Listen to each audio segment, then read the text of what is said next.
이제 대선이 지나고 이제 새로운 대통령의 임기가 시작되기 얼마 남지 않은 그런 시점입니다.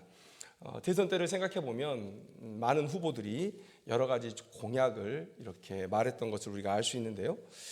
국민을 섬기기 위해서 대통령에 출마를 한 것이기 때문에 어떻게 섬길 것인지 그런 생각들을 많이 했을 것입니다. 그래서 그런 것들을 국정 철학에 녹여내기 위해서 그 첫 단계로 많은 공약들로 국민들의 선택을 받는 그런 시간들을 거쳤을 텐데요. 그래서 국민들은 그 공약을 보고 투표를 하고 대통령을 뽑습니다. 그래서 그 공약은 국민의 뜻이 되는 것이고요. 또 그 공약을 얼마나 지켰느냐에 따라서 이 대통령이 또 이 정부가 얼마나 국민을 잘 섬겼느냐 이러한 것들도 판단해 볼 수 있는 그런 근거가 될 것입니다. 그런데 이제 하나님에 대한 얘기를 좀 하려고 합니다. 여러분, 어느 대통령도 100% 이 공약을 지킨 분은 없다고 말씀드렸는데요. 그러나 우리는 성경 속에서 하나님께서 우리에게 주신 약속을 100% 지키셨다라는 것을 고백하고 있습니다. 우리에게 증거하고 있다는 것이죠. 그래서 우리는 하나님의 성품을 얘기할 때 하나님은 신실하시다, 믿음직스럽고 성실하시다, 그 약속을 지키시는데 성실하시다라고 우리는 얘기를 하는 것입니다. 자, 오늘 본문에도 하나님의 신실하심에 대해서 증거해 주고 있는데 과연 이 하나님의 신실하심의 성품이 우리의 삶에 또 우리의 신앙에 어떠한 영향을 끼쳐야 되느냐, 오늘 그것에 대해서 함께 나눠보는 귀한 시간 되었으면 좋겠습니다. 우리가 1장 1절에서 9절의 말씀, 지난주에 함께 말씀 나눴는데요. 그 말씀을 잠깐 요약해 보면 이렇습니다. 북이스라엘은 지금 멸망 직전에 와 있습니다. 그런데 북이스라엘이 이렇게 남유다보다 훨씬 일찍 멸망에 처하게 된 것은 그 땅에 한 번도 하나님을 온전히 섬기는 왕이 서지 않았기 때문입니다. 북이스라엘의 왕위를 우리가 한번 생각해 보면 태생부터 이미 하나님으로부터 기인됐다는 사실을 성경은 우리에게 얘기해 주고 있습니다. 여로보암이 북이스라엘의 초대 왕이었는데요. 이 여로보암은 어떤 사람이냐? 이 솔로몬에게 중용을 받아서 귀하게 쓰임을 받던 사람이었습니다. 그런데 솔로몬의 죄악 때문에 하나님께서 나라를 가를 것을 결정하셨고 선지자 아히야를 보내서 이 여로보암에게 네가 북이스라엘의 왕이 될 것이다 라는 예언을 주셨다는 것이죠. 그래서 그 첫 출발부터 이 북이스라엘의 왕위는 하나님으로부터 기인한 것, 하나님께서 주신 것이다 라는 거예요. 여러분, 우리가 욥의 고백을 잘 알고 있습니다. 욥기서 1장 21절의 말씀을 보면 욥이 이렇게 말합니다. 내가 모태에서 알몸으로 나와 싸운즉 또한 알몸이 그리로 돌아가올지라. 주신 이도 여호와시오 거두신 이도 여호와시오니 여호와의 이름이 찬송을 받으실지니이다. 이렇게 욥이 고백하고 있습니다. 여러분, 물질주의의 시대를 우리가 살아가고 있습니다. 만몬의 이 우상이 지배하는 시대를 우리가 살아가고 있습니다. 물질이 전부라, 또 가장 중요한 것이라 라고 말하는 이 시대에 이 욥의 믿음이 우리에게서 계속 묵상되어지고 고백되어지고 또 전파되기를 소망합니다. 여러분, 이 욥의 믿음, 이 북이스라엘의 왕이라면 당연히 가지고 있어야 되는 고백이죠. 왜냐하면 역사에 분명히 기록이 되어 있습니다. 하나님께서 너를 또 너희의 집안을 왕으로 세우셨다라는 것이죠.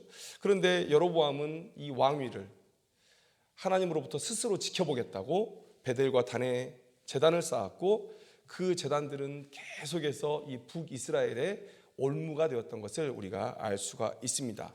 그래서 북이스라엘이 영적으로 계속해서 추락해갔고 결국 하나님과의 언약을 깨뜨리는 지경까지 나아가게 됐다라는 것이죠. 여러분, 하나님은 호세아 선지자를 보내셔서 이 북이스라엘의 멸망을 예언하시는데 세 자녀의 이름을 통해서 북이스라엘의 미래에 대해서 말씀하고 계십니다. 첫째 자녀의 이름은 이스르엘. 자, 하나님께서 그들을 흩어버리실 것이다 라는 거예요. 여러분, 이 이스라엘 백성들에게서 땅은 귀한 의미를 갖고 있습니다. 하나님은 에덴 동산에서 하나님의 그 백성으로 하여금 온 땅을 다스리게 하는 그런 아름다운 하나님의 나라의 확장을 꿈꿔왔다는 것이죠. 그래서 이 물리적인 땅을 통해서 하나님의 그 뜻이 성취되어 가는 거예요. 그래서 이 땅은 하나님께서 자기 백성들에게 주신 무대입니다. 무대. 그 안에서 순종하고 하나님의 영광을 드높이고 그러한 모습들이 이 온 땅을 덮게 되는 그런 그림, 그것이 곧 하나님의 백성에게 주신 사명이라는 것이죠. 그래서 하나님께서 이스라엘 백성들에게 땅을 주셨다, 땅을 계속 유지하게 하신다라는 것은 무슨 의미입니까? 하나님께서 아직 그들을 포기하지 않으셨다는 거예요. 그들과의 언약을 지키신다는 거예요. 내가 너희들에게 사명을 준 것을 아직 거두지 않았다라는 거예요. 그런데 오늘 하나님께서는 그 땅을 빼앗으시고 이방 가운데로 흩어버리신다. 어떤 그림이 생각이 납니까? 바로 에덴 동산에서 쫓겨났던 아담과 하와가 생각이 나죠. 그들이 하나님 앞에 죄를 짓고 불순종했을 때 하나님은 그들을 에덴에서 쫓아내버리셨습니다. 똑같은 그림이에요. 이런 일들이 벌어지게 된 것이죠. 자, 로루하마, 하나님은 절대 그들을 긍휼히 여기지 않으실 것이다. 자, 로암미, 다시는 북이스라엘 백성들을 내 백성으로 부르지 않겠다라고 하나님께서 말씀하셨다는 거예요. 하나님의 절망, 하나님의 분노가 느껴지는 그런 호세아서 1장 1절에서 9절의 말씀을 우리가 지난주에 함께 나눴습니다. 그런데 오늘 본문을 보니까 갑자기 분위기가 바뀌고 있습니다. 그 분위기의 변화는 다시금 호세아 자녀들의 이름을 바꾸어 부르시겠다고 하시는 하나님의 그런 말씀에서 우리가 느낄 수가 있는데요. 자, 이스라엘은 어디에 나오냐면 11절 말씀에 보면 이스라엘의 날이 클 것이미로다, 이렇게 말씀하고 있어요. 자, 이 이스라엘은 무슨 뜻이냐? 위에서 우리가 4절 말씀을 읽을 때는 이 이스라엘의 의미를 흩으신다라는 의미로 우리가 들었습니다. 그런데 이 이스라엘의 의미, 지금 다른 자녀들의 이름은 앞에 로, 부정 접두어인 로를 빼가지고 루하마, 암미 이렇게 해서 내가 긍휼히 여길 것이다, 내 백성으로 삼을 것이다 라고 말씀하셨는데 이스라엘이라는 이름에는 변화가 없습니다. 이것을 어떻게 해석해야 되냐면, 여러분, 이 이스라엘에 흩은다라는 의미는 우리가 농사 지을 때 파종하는 것의 이 이미지를 생각해 보시면 좋을 것 같아요. 이스라엘은 땅을 파서 이 씨앗을 심는 것이 아니라 그냥 이렇게 포대에 씨앗을 담고 다니면서 이렇게 뿌리는 그런 농사를 졌다고 해요. 우리나라도 그런 그 작물에 따라서 그렇게 재배하는 그런 것들이 있는 줄 압니다. 그런데 지금 이 이미지를 가지고 이 본문을 보셔야 돼요. 그러니까 흩으신다는 얘기는 문자적으로 보면 그 나라에서 그들을 흩어버리겠다라는 의미도 되지만, 이 이스라엘의 날이 클 것이다라는 얘기는 이 농사의 그림을 생각해 볼 때 그들을 다시금 심는다, 씨를 뿌린다, 이런 이미지로 보면 맞을 거라고 생각이 들어요. 그래서 이스라엘의 날이 클 것이다라는 얘기는 농사의 개념으로서 그들을 다시금 나의 땅에 불러다가 그들을 심을 것이다. 그리고 그 이스라엘의 날이 크다는 의미는 무엇입니까? 그 심기움이 확고할 것이고 그들이 누릴 영광도 클 것이다. 이런 예언을 하나님께서 주신 거예요. 참 하나님의 놀라운 회복의 약속이 아닐 수 없다는 것이죠.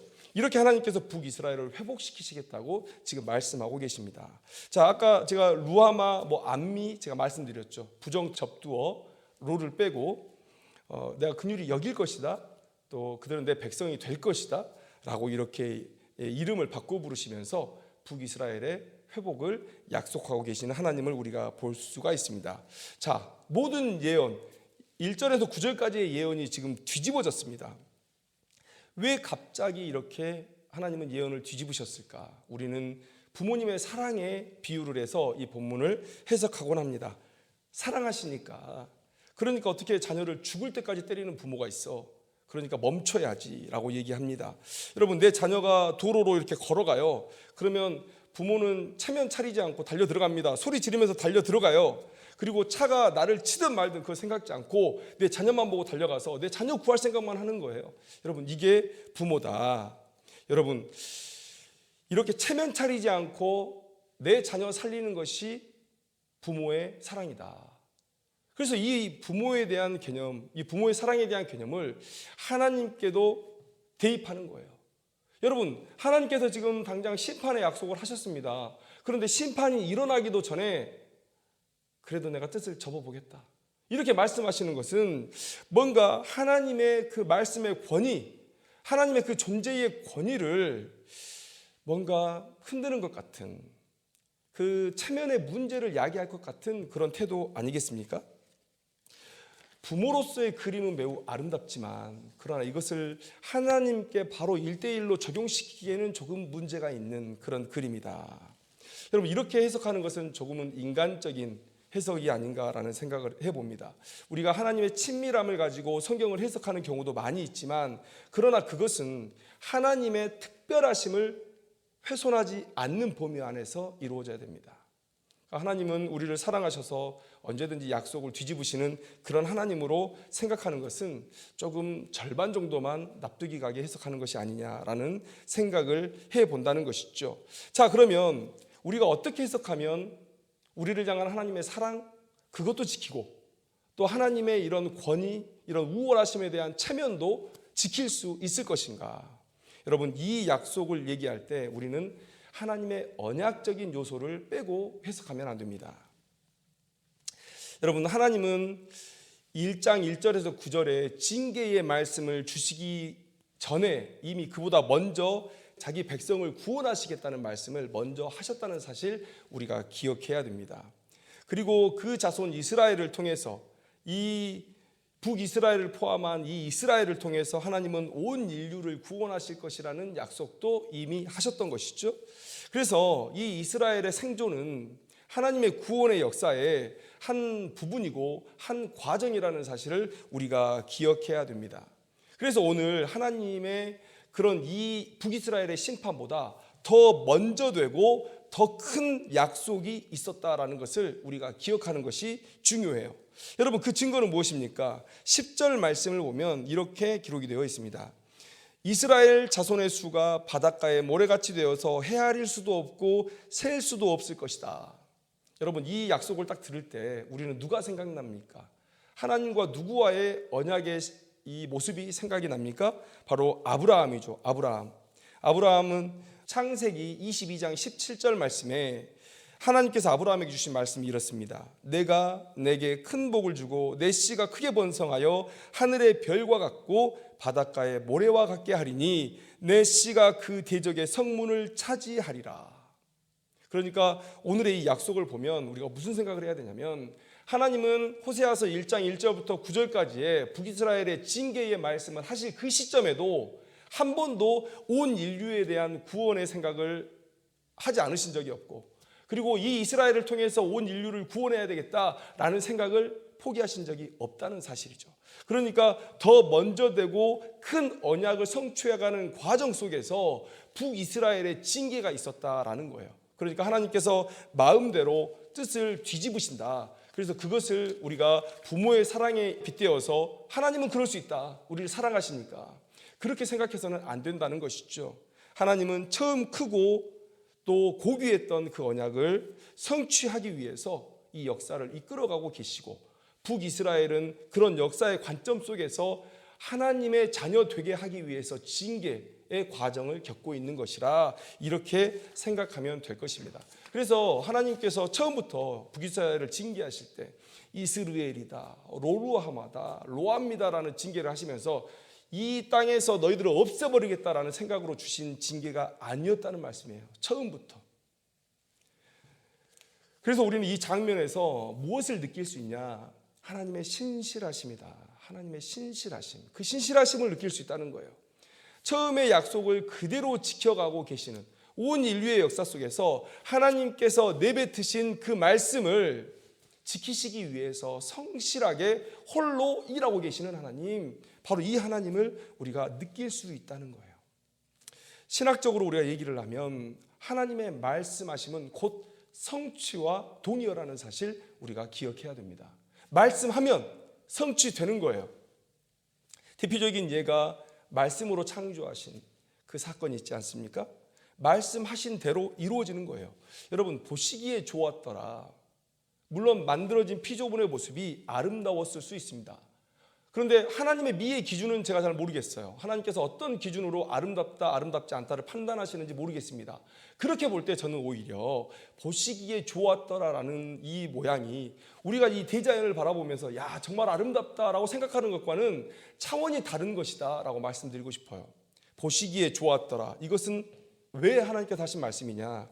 하나님의 말씀하신 대로 하나님이 생각을 가지고 계셨고 그것을 말씀하셨고 그 말씀대로 모든 피조물이 움직여서 어떤 형상을 이루었을 때 그 온전히 이루어진 그 모습, 말씀대로 성취되어진 그 모습을 보고 하나님께서 보시기에 좋았더라라고 말씀하신 것이다. 여러분, 지금 하나님은 우리에게 말씀하시고 우리가 하나님의 뜻대로 순종하시는 모습을 보면서 하나님은 우리에게 보시기에 참 좋았더라, 보기에 참 좋구나 라고 말씀하시면서 영광을 받으시고 계신다는 것이죠. 여러분, 하나님은 말씀하신 대로 성취를 이루시는 분이다. 그래서 하나님의 입장에서 말씀은 곧 성취라라는 거예요. 하나님의 신실하심을 대표적으로 또 극단적으로 드러내는 그런 말씀이다, 사건이다, 이렇게 말씀할 수가 있을 것입니다. 자, 그렇다면 하나님의 이 신실하심은 우리에게 어떤 영향을 미치는가, 어떻게 우리는 이 말씀을 적용해야 하는가라는 거예요. 성경을 보면 하나님께서 순종하는 백성에게 또 선을 행하는 백성에게 복을 주신다라는 그런 말씀들이 많이 있습니다. 그래서 우리가 믿음 따라 살면서 우리의 삶에서 하나님께서 부어주시는 그런 축복들을 헤아려 보는 것, 여러분, 이것도 믿음 생활하는 큰 기쁨입니다. 여러분, 그래서 하나님이 이런 소소한 약속도 지키시는 분이시다 라는 것을 여러분들에게 말씀드릴 수 있는데, 그런데 저는 조금 더 우리가 큰 그림을 봐야 되지 않겠나라는 생각을 하는 거예요. 왜냐하면 오늘 하나님께서 이 10절의 이 예언이 아브라함에게 주신 예언의 연장선이다. 그리고 그보다 더 훨씬 전에 주신 하나님의 약속의 연장선이고 이미 삼위 하나님 간의 구원의 협약을 이루신 내용을 성취해가는 그런 그림의 한 부분이다라는 것을 우리에게 말씀하셨을 때, 우리의 시선도 하나님의 약속을 생각할 때, 하나님의 신실하심을 생각할 때, 이 작은 내 삶의 영역을 넘어서서 좀 더 큰 그림을 볼 때 하나님의 말씀을 바로 이해하는 것이고 또 복된 말씀으로 받아들일 수 있게 하는 것이 아니냐라는 생각을 해보는 것이죠. 그래서 저는 이 하나님의 신실하심을 근본적으로 우리의 구원과 관련해서 생각을 해봐야 된다라는 거예요. 여러분, 성도님들과 가끔 대화를 하다 보면 구원을 위해 신앙생활을 한다라는 느낌을 받을 때가 있습니다. 실제로 그렇게 말씀하시는 분도 있고 그렇습니다. 여러분, 우리는 구원받기 위해 신앙생활을 하는 게 아닙니다. 구원받은 존재로서 하나님 앞에 우리의 온전한 삶을 드리는 거예요. 여러분, 우리가 전적으로 타락했다라는 이 교리에 대한 믿음을 가지고 있습니다. 우리는 하나님 앞에 어떠한 선함도 어떠한 의로움도 드러낼 수 없는 존재들이죠. 우리 안에 어떤 선한 모습이 나타났다라고 하면 그것은요, 나로부터 기인한 게 아니고 그것은 하나님께서 이루신 역사다라는 사실을 우리가 깨달아야 된다는 것이죠. 우리가 선에서 구원을 받는 게 아닙니다. 구원을 받아서 성령께서 내 안에 내주하셔서 선한 일을 이루어가고 계신다. 그래서 고린도전서 12장 3절의 말씀에 하나님의 영으로 말하는 자는 누구든지 예수를 저주할 자라 하지 아니하고 또 성령으로 아니하고는 누구든지 예수를 주시라 할 수 없느니라. 우리의 마음은 황무지와 같아요. 어떠한 생명도 찾아볼 수 없는 황무지. 그런데 그 성령께서 이 황무지와 같은 마음을 기경하시는 거예요. 물을 뿌리시고 촉촉해질 때까지 계속 물을 뿌리시고, 그 다음에 준비가 되었을 때 그 밭에서 돌들을 골라내시고 좋은 땅이 된 이후에 그곳에 하나님의 열매의 씨앗을 심으시고, 그래서 선한 열매들이 맺혀지게 하는 것, 여러분, 이게 성령께서 우리 안에 하시는 일이라는 거예요. 그 전까지는 여러분 황무지예요. 어떠한 선한, 어떠한 의로운 열매도 우리 안에서 맺어질 수 없다. 그런데 우리가 선한 일을 해서 구원을 받는다? 여러분, 이것은 애초에 불가능한 생각이죠. 여러분, 오늘 본문을 보시면 이 북이스라엘이 언제 회복의 약속을 받았느냐, 여러분, 그것을 한번 생각해 보세요. 우리가 1절에서 9절까지 이제 하나님은 돌이킬 수가 없어서, 북이스라엘의 타락의 이 흐름을 돌이킬 수가 없어서 이제 그들을 흩어버리시겠다고 말씀하세요. 내가 너희들과의 언약을 파기하겠다라고 말씀하시는 거예요. 땅을 빼앗아 버리겠다. 북이스라엘이 이제 멸망 직전입니다. 이 시간이 길어질수록 멸망을 위한 죄만 더 쌓아간다. 어떠한 선한 모습도 그들에게서 보이지 않는다. 그런데 하나님께서 뒷짐지고 이렇게 서셔가지고 너희들이 내게 돌아오면, 너희들이 내 마음에 맞는 선한 일을 하면 내가 너 구원해 줄게 라고 말씀하신다면, 그러면 북이스라엘이 회복으로 나아갈 수 있을까요? 불가능하죠. 불가능한 얘기입니다.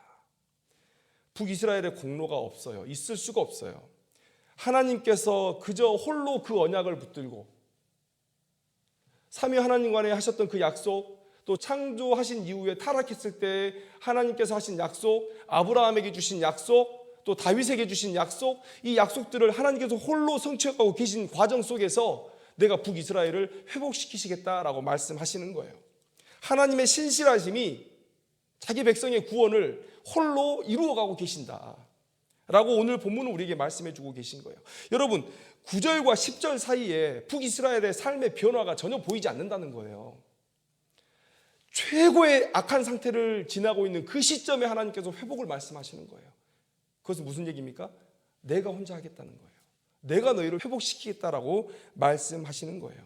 여러분, 우리가 성경을 읽다 보면 하나님은 항상 죄의 징계의 순간에 회복을 약속하십니다. 왜 그러셨을까를 생각해 보면 이 구원에 있어서 너희들의 공로가 없다라는 것을 하나님께서 말씀해 주고 계신 거예요. 우리가 조금 잘 하나님 앞에 살아갈 때 그때 구원의 이런 말씀, 회복의 약속이 있다면 야, 우리가 좀 잘하니까 하나님께서 우리의 이 잘하는 삶에 얹혀서 뭔가를 이루어 보려고 하시는 거구나 이렇게 생각할 수 있어요. 그런데 그렇지 않다는 거죠. 최고의 악한 순간, 악의 절정을 달릴 때 하나님께서 그냥 홀로 회복의 약속을 자기 백성들에게 주신다라는 거예요. 여러분, 예수님이 죽는 그 순간을 한번 생각해 보십시오. 악의 절정이었다. 왜 그런 말씀을 드립니까? 사단이 가장 기뻐했을 때니까요. 야, 하나님의 아들을 죽였다. 사단이 가장 기뻐했을 그 순간, 사단이 이제 이겼다고 좋아했을 그 순간, 그 순간이 악의 절정이었습니다. 인간이 악을 드러낸 최고의 순간, 온 땅이 어두워지는 그 분노와 아픔의 시간에, 그런데 하나님께서 홀로 일하셔요. 그때에 성소와 지성소를 가르고 있던 휘장을 하나님께서 홀로 찢으십니다. 그리고 이제 너희들은 나에게 나아올 수 있다라고 말씀하시는 거예요. 에덴에서 아담과 하와가 누렸던 그 약속을 너희들이 이제 마음껏 누릴 수 있다라고 하나님께서 말씀하시는 거예요. 어떻게 그 타이밍에 그런 말씀을 하실 수가 있냐는 거예요. 최고로 악한 순간에, 그 어떤 선도 보이지 않는 순간에 어떻게 하나님은 그런 말씀을 백성들에게 주실 수가 있느냐. 하나님이 홀로 자기가 주신 그 약속을 이루어 가고 계신다. 하나님의 신실하십니다. 오늘 우리는 이 호세아서 1장 10절에서 2장 1절의 말씀, 이 회복의 약속을 보면서 그런 마음을 가져야 된다는 것이죠. 여러분, 우리가 살다 보면 힘들 때가 있습니다. 실망할 때가 있습니다. 근시안적으로 내 삶을 바라보면 무너져 내릴 순간이 너무나 많아요. 그런데 여러분, 큰 그림이 있는데 그 그림을 현미경으로 본다고 한번 생각해 보세요. 그 큰 그림을 아마 평생 가도 이해하지 못할 거예요. 미로에 들어갔는데 미로에서 빠져나올 수 있는 방법은 조망하는 방법밖에 없죠. 높은 곳에 올라가서 그 그림을 한눈에 보는 방법밖에 없죠. 여러분, 우리의 삶이 그렇습니다. 하나님께서 계획하신 이 인류의 역사를 하나님의 관점에서 조망하지 않으면, 큰 관점에서 바라보지 않으면 여러분, 이 삶을 이해할 수가 없어요. 그런데 우리는 항상 뭐만 생각합니까? 내일 일어날 일, 어제 일어났던 일, 이런 일만 현미경으로 바라보면서 하나님 어디 있냐고, 하나님의 뜻이 어디 있냐고 자꾸 하나님께 불평을 하죠. 하나님의 계획을 이해할 수 없습니다. 성경을 보면서도 내 복받는 얘기만 찾고 지금 내게 주어질 약속만 찾아요. 성경을 전체적으로 보진 않고, 왜 하나님께서 그 말씀을 주셨는지 보지 않고, 야, 복받는 말씀 어디야? 이거 하고 있는 거 아닙니까? 매년 연말마다 이 성경 말씀 하나씩 받아가려고 줄 서 있는 거 아니에요. 삶의 미로에 빠졌어요. 미로에 빠졌는데 그 미로에서 어떻게 나올 수 있습니까? 거기만 왔다 갔다 한들 나올 수 있습니까? 조망하는 방법밖에 없다는 거예요. 여러분, 오늘 본문을 통해서 우리가 깨달아야 하는 것은 하나님께서 우리에게 주신 그 약속, 구원의 약속을 홀로 붙들고 지금 짊어지고 가고 계신다는 거예요. 그리고 그 약속이 우리에게 복되다는 것이에요. 그래서 우리의 시선이 이 말씀 속에 물론 우리의 삶에 대한 약속들도 있습니다. 그런데 그런 작은 약속에 집중해서 믿음이 휘둘리기보다는 이 우리의 시선이 현재의 내 삶을 넘어 더 근본적인 믿음의 약속, 그 구원의 약속에 있다면 여러분 우리의 삶이 조금은 더 굳건한 믿음의 반석 위에 선 믿음이 아니겠는가라는 생각을 해본다는 것이죠. 여러분 오늘 본문에 북이스라엘의 회복의 약속이 기록되어 있잖아요.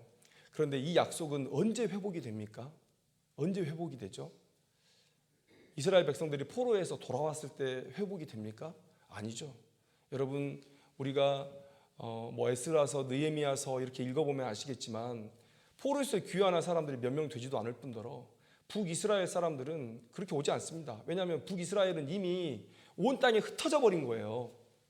이스라엘 백성들처럼 바벨론이라는 한 나라에 들어가서 유대인들의 거주 지역에 함께 모여 살았던 게 아니고 아수르가 그들을 온 땅에 흩어버린 거예요. 그들은 다시 돌아올 수가 없습니다. 그래서 포로 귀환 때도 그들이 돌아오지 않아요. 여러분 그러면 예수님 시대에 사마리아가 대접받았습니까? 이런 회복을 경험했습니까? 아니요. 그들은 상종 못할 사람이었죠. 그래서 오죽했으면 사마리아 땅도 밟지 않으려고, 부정하다, 접촉도 하지 않고 그 땅도 밟지 않겠다 그래가지고 이렇게 여리고로 나가서 요단강으로 쭉 올라가서 갈릴리로 다녔잖아요. 상종도 하지 않겠다. 예수님께서 그 사마리아 땅에 들어가면 이상한 눈빛으로 유대인들이 쳐다보고 사마리아 사람들도 쳐다보고, 여러분 그 모습이 지금 오늘 본문에 나와 있는 회복의 약속입니까? 아니라는 것이죠. 여러분 그러면 이 약속은 언제를 바라보고 있는 것입니까? 하나님의 날이 온전히 회복되어지는 그때에, 예수님이 재림하시는 그때를 하나님께서 바라보고 계신다. 여러분 우리도 눈을 들어야 돼요. 내 삶을 현미경으로 바라보고 불평하고 흔들리고 감사하다가 무너져 내리고, 여러분 이런 삶에서 탈피해서 오늘 하나님이 바라보고 계시는 이 역사, 처음부터 끝까지 조망하시는 이 역사, 이 성경에 기록되어 있는 그 역사를 우리가 함께 하나님 우편에 같이 서서 내려다보면서 하나님의 뜻이 있으시겠지요 라는 그런 믿음으로 우리가 이 현실을 이겨내야 된다. 하나님께서 보시는 더 귀하고 더 먼저 되고 더 큰 약속을 붙들 때에만 우리가 이 세상에서 사는 동안에 우리의 믿음이 곤란해지지 않는다라는 사실, 여러분 우리가 기억해야 될 줄로 믿습니다. 여러분 이 믿음을 우리가 굳건히 붙들었으면 좋겠어요. 이 믿음을 굳건히 붙들고 이 믿음의 길에서, 이 소명의 길에서 승리하는 귀한 성도님들이 되기를 주님의 이름으로 축원합니다. 기도하겠습니다.